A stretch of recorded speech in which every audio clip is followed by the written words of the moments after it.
Captain Murderer and the Devil's Bargain by Charles Dickens. There are not many places that I find it more agreeable to revisit when I am in an idle mood than some places to which I have never been, for my acquaintance with those spots is of such long standing and has ripened into an intimacy of so affectionate a nature that I take a particular interest in assuring myself that they are unchanged. I never was in Robinson Crusoe's island, yet I frequently return there.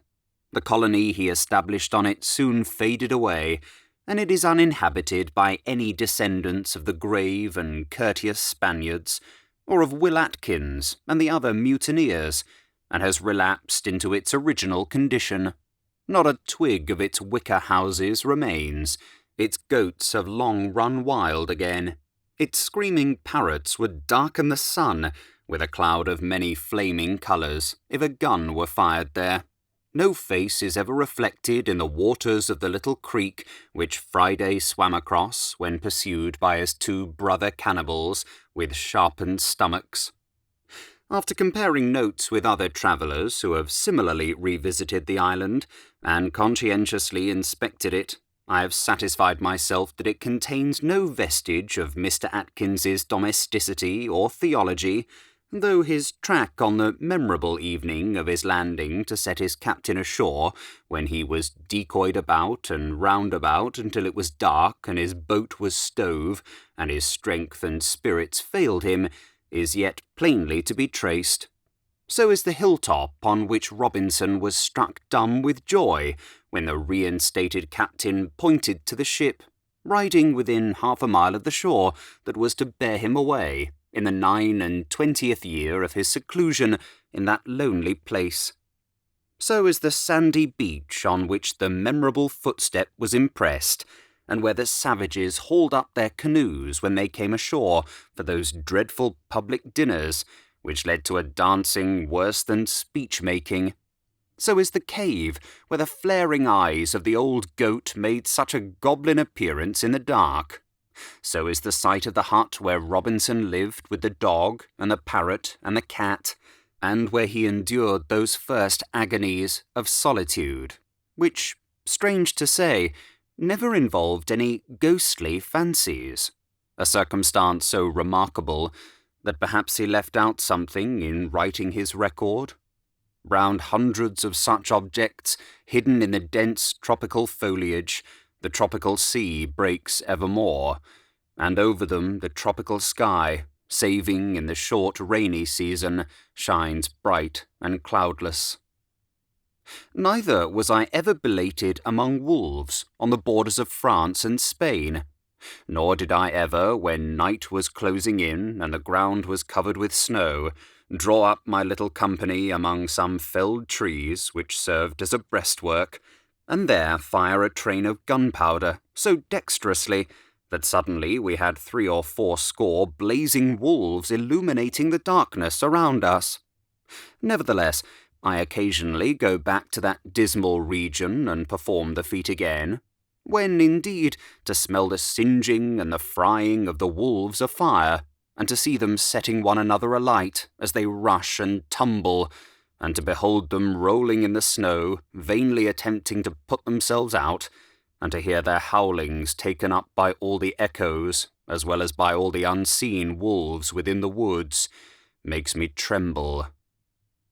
I was never in the robber's cave where Gil Blas lived, but I often go back there and find the trapdoor just as heavy to raise as it used to be, while that wicked old fiend lies everlastingly cursing in bed.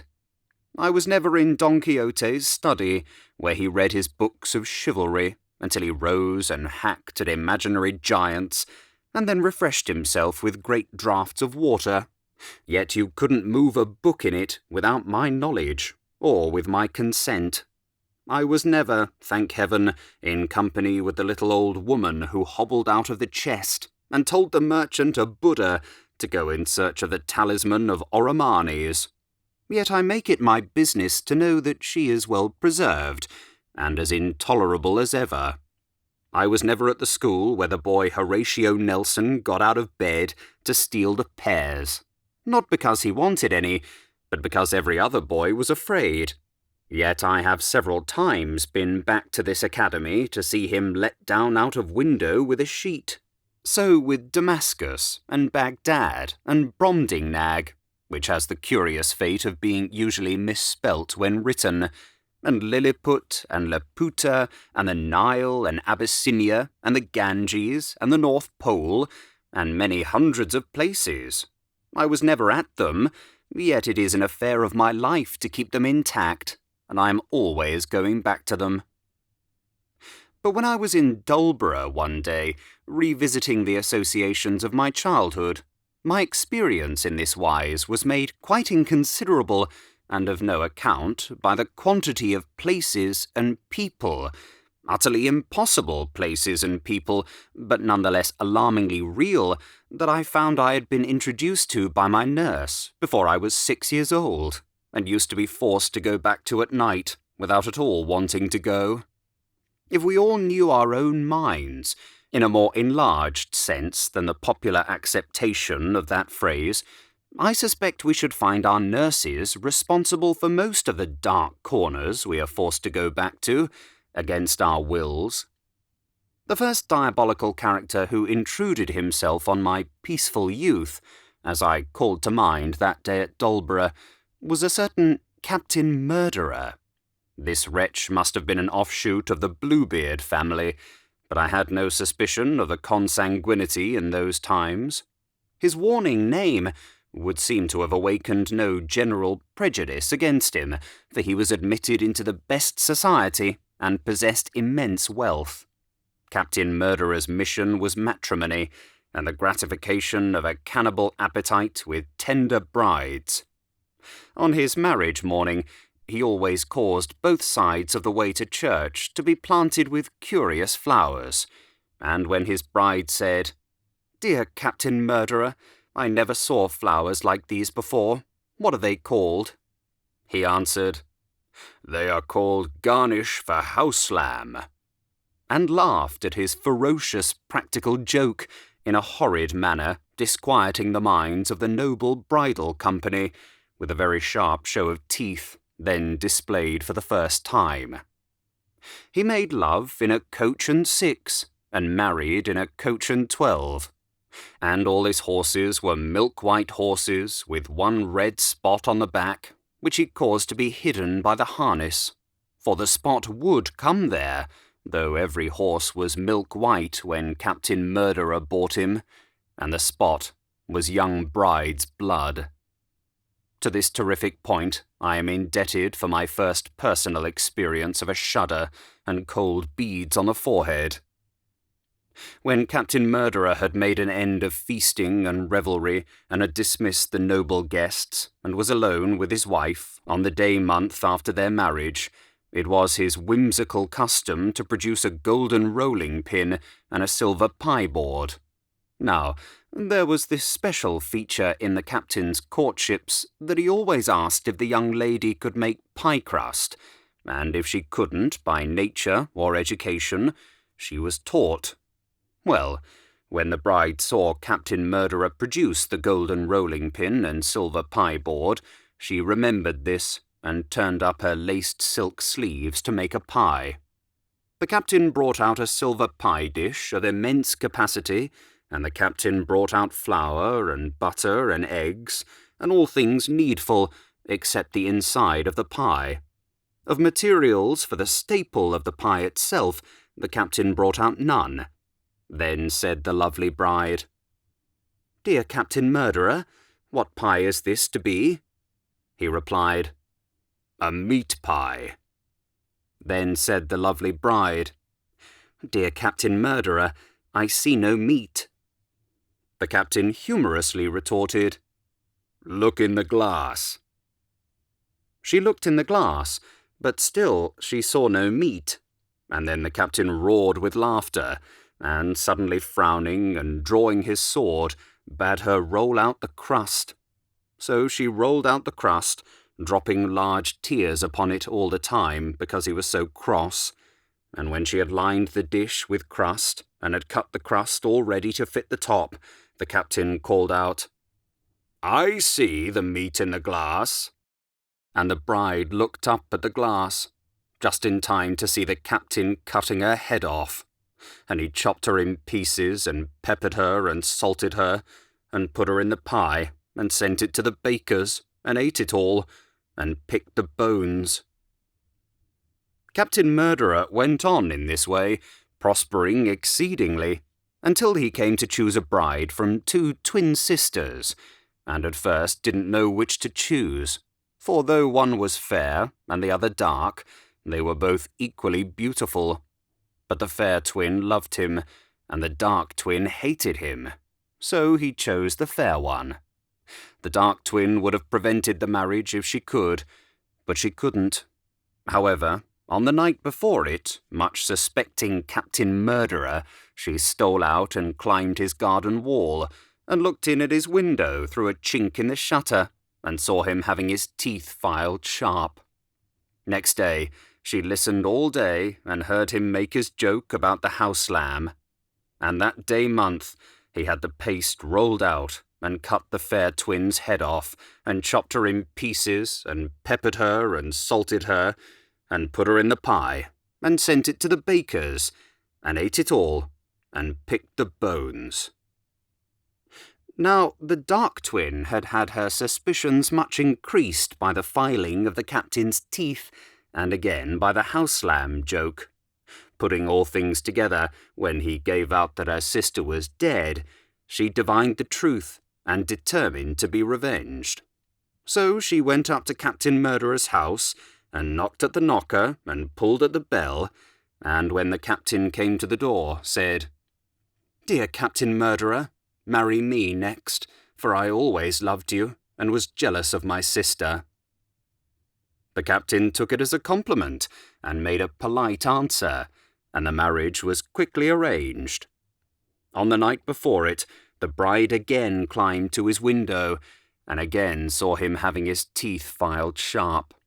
At this sight she laughed, such a terrible laugh at the chink in the shutter, that the captain's blood curdled, and he said, "I hope nothing has disagreed with me." At that, she laughed again, a still more terrible laugh, and the shutter was opened and search made, but she was nimbly gone, and there was no one. Next day they went to church in a coach and 12, and were married, and that day month she rolled the pie crust out, and Captain Murderer cut her head off and chopped her in pieces, and peppered her and salted her, and put her in the pie, and sent it to the baker's, and ate it all, and picked the bones. But before she began to roll out the paste, she had taken a deadly poison of most awful character, distilled from toad's eyes and spider's knees, and Captain Murderer had hardly picked her last bone when he began to swell and to turn blue and to be all over spots and to scream.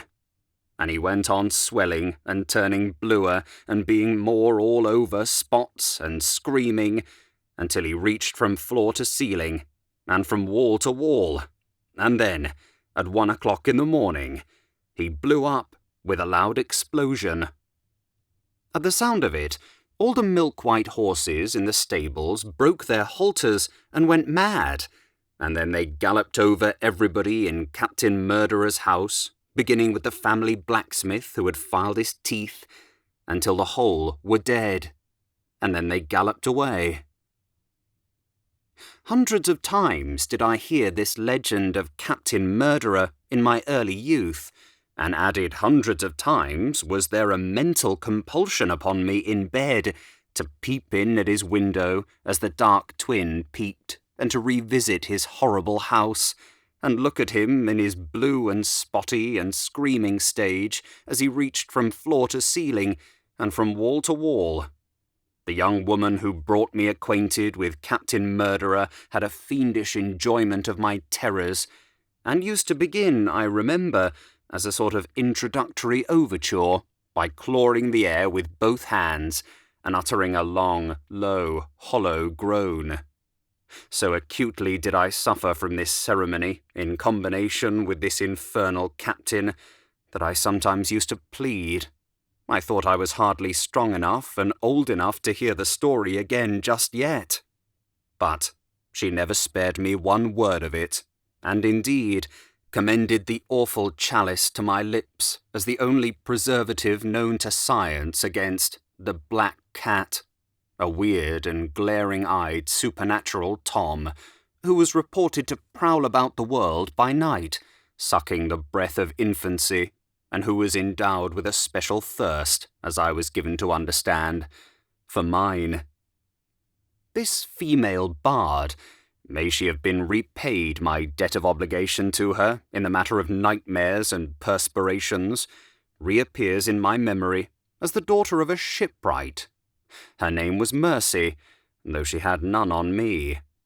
There was something of a shipbuilding flavour in the following story, as it always recurs to me in a vague association with calomel pills. I believe it to have been reserved for dull nights when I was low with medicine. There was once a shipwright, and he wrought in a government yard, and his name was Chips, and his father's name before him was Chips, and his father's name before him was Chips, and they were all Chipses.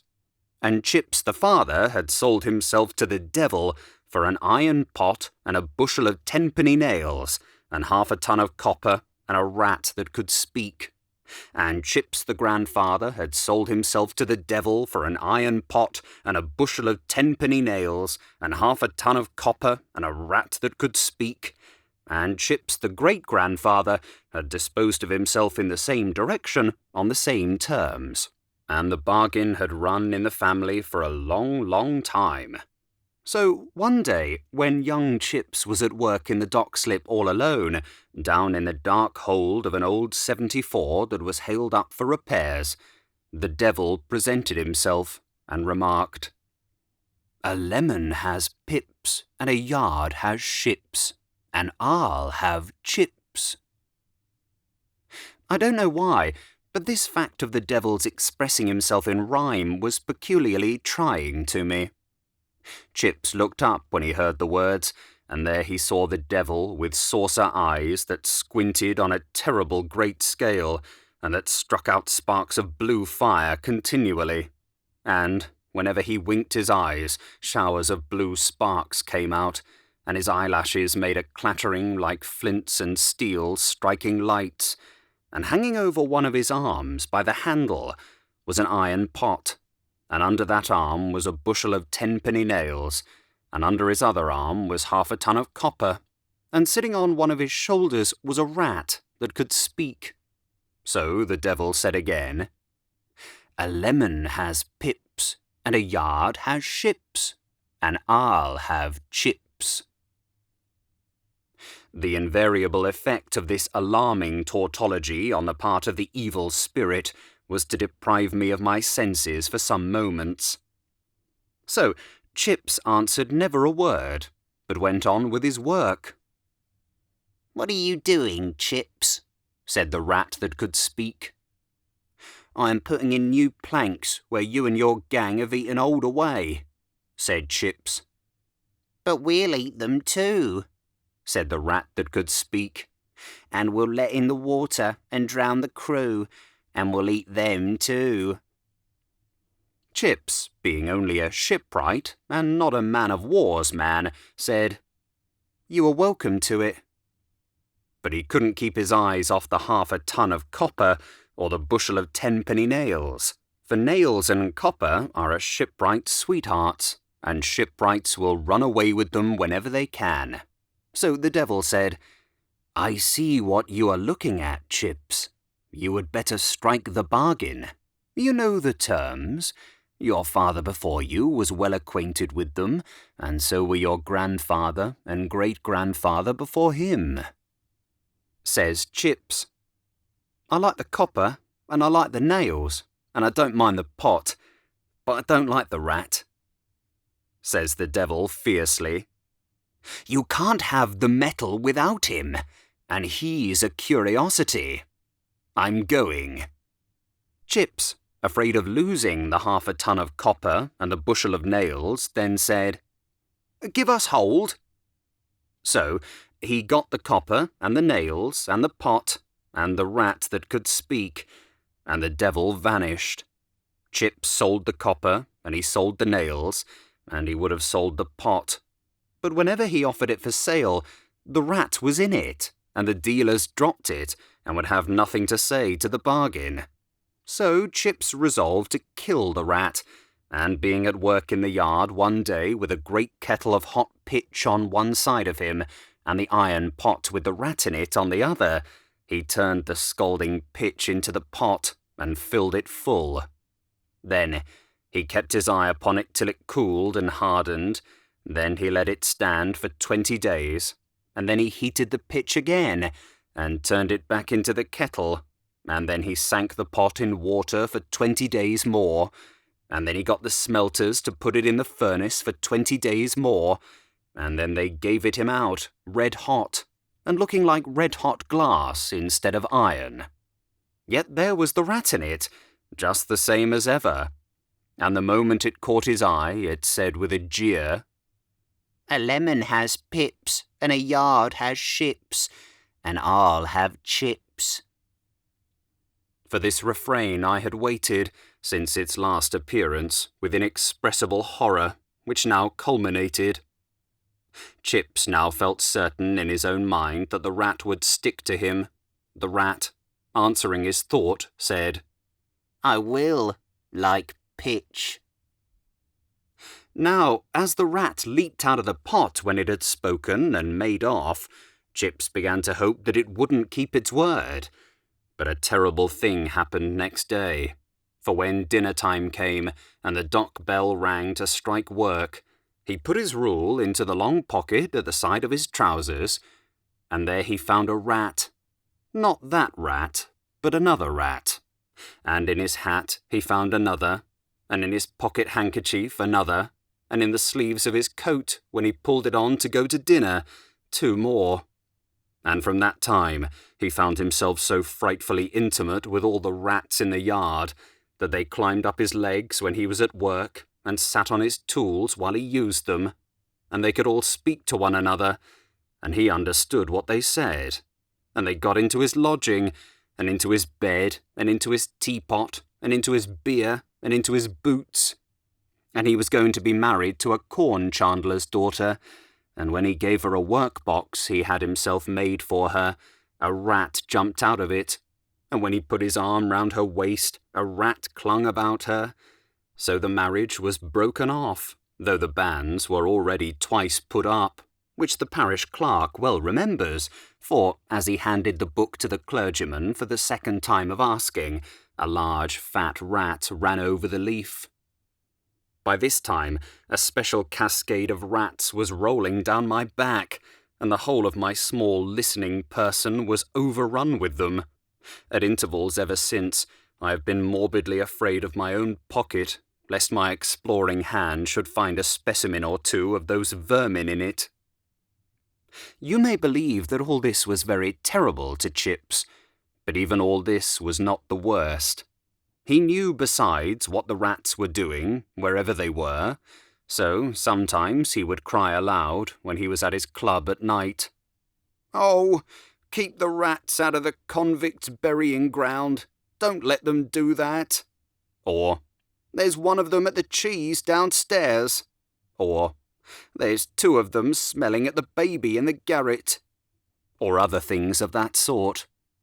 At last, he was voted mad and lost his work in the yard and could get no other work. But King George wanted men, so before very long he got pressed for a sailor, and so he was taken off in a boat one evening to his ship, lying at Spithead, ready to sail. And so the first thing he made out in her, as he got near her, was the figurehead of the old 74, where he had seen the devil. She was called the Argonaut, and they rowed right under the bowsprit, where the figurehead of the Argonaut, with a sheepskin in his hand and a blue gown on, was looking out to sea, and sitting staring on his forehead was the rat who could speak, and his exact words were these, Chips ahoy, old boy. We've pretty well eat them too, and we'll drown the crew, and we'll eat them too. Here I always became exceedingly faint, and would have asked for water, but that I was speechless. The ship was bound for the Indies, and if you don't know where that is, you ought to it, and the angels will never love you. Here I felt myself an outcast from a future state. The ship set sail that very night, and she sailed and sailed and sailed. Chip's feelings were dreadful. Nothing ever equalled his terrors. No wonder. At last, one day, he asked leave to speak to the Admiral.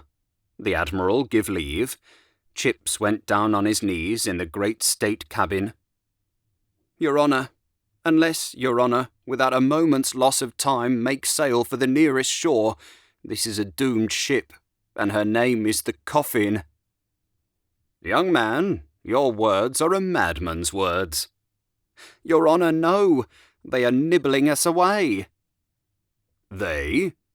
"Your Honour, them dreadful rats. Dust and hollowness where solid oak ought to be. Rats nibbling a grave for every man on board. Oh, does Your Honour love your lady and your pretty children?" "Yes, my man, to be sure." "Then for God's sake make for the nearest shore, for at this present moment the rats are all stopping in their work, and are all looking straight towards you with bare teeth, and are all saying to one another that you shall never, never, never, never see your lady and your children more." "My poor fellow, you are a case for the doctor. Sentry, take care of this man." So he was bled, and he was blistered, and he was this and that, for 6 whole days and nights. So then he again asked leave to speak to the Admiral. The Admiral give leave. He went down on his knees in the great state cabin. "Now, Admiral, you must die. You took no warning. You must die. The rats are never wrong in their calculations, and they make out that they'll be through at 12 tonight. So you must die, with me and all the rest." And so, at 12 o'clock, there was a great leak reported in the ship, and a torrent of water rushed in, and nothing could stop it, and they all went down, every living soul. And what the rats, being water rats, left of Chips, at last floated to shore, and sitting on him was an immense overgrown rat, laughing, that dived when the corpse touched the beach, and never came up. And there was a deal of seaweed on the remains, and if you get 13 bits of seaweed and dry them and burn them in the fire, they will go off like in these 13 words, as plain can be. "A lemon has pips, and a yard has ships, and I'll have chips." The same female bard, descended possibly from those terrible old skalds who seem to have existed for the express purpose of addling the brains of mankind when they begin to investigate languages, made a standing pretence which greatly assisted in forcing me back to a number of hideous places that I would by all means have avoided. This pretence was that all her ghost stories had occurred to her own relations. Politeness towards a meritorious family, therefore, forbade my doubting them, and they acquired an air of authentication that impaired my digestive powers for life. There was a narrative concerning an unearthly animal foreboding death, which appeared in the open street to a parlour-maid, who went to fetch the beer for supper. First, as I now recall it, assuming the likeness of a black dog, and gradually rising on its hind legs, and swelling into the semblance of some quadruped greatly surpassing a hippopotamus, which apparition, not because I deemed it in the least improbable, but because I felt it to be really too large to bear, I feebly endeavoured to explain away. But on Mercy's retorting with wounded dignity that the parlour-maid was her own sister-in-law, I perceived there was no hope, and resigned myself to this zoological phenomenon as one of my many pursuers. There was another narrative describing the apparition of a young woman who came out of a glass case and haunted another young woman, until the other young woman questioned it and elicited that its bones— Lord, to think of its being so particular about its bones— were buried under the glass case, whereas she required them to be interred, with every undertaking solemnity up to £24.10 in another particular place. This narrative I considered I had a personal interest in disproving, because we had glass cases at home, and how, otherwise, was I to be guaranteed from the intrusion of young women requiring me to bury them up to £24.10, when I had only twopence a week? But my remorseless nurse cut the ground from under my tender feet by informing me that she was the other young woman, and I couldn't say, "I don't believe you." It was not possible. Such are a few of the uncommercial journeys that I was forced to make against my will when I was very young and unreasoning. And really, as to the latter part of them, it is not so very long ago, now I come to think of it, that I was asked to undertake them once again with a steady countenance. Thank you for listening to Captain Murderer and the Devil's Bargain by Charles Dickens. If you have enjoyed this audiobook, please consider subscribing and leaving a like to help in the making of future audiobooks. And for exclusive bonus audiobooks and to see your name at the end of videos, please consider becoming a channel member by clicking the join button on screen.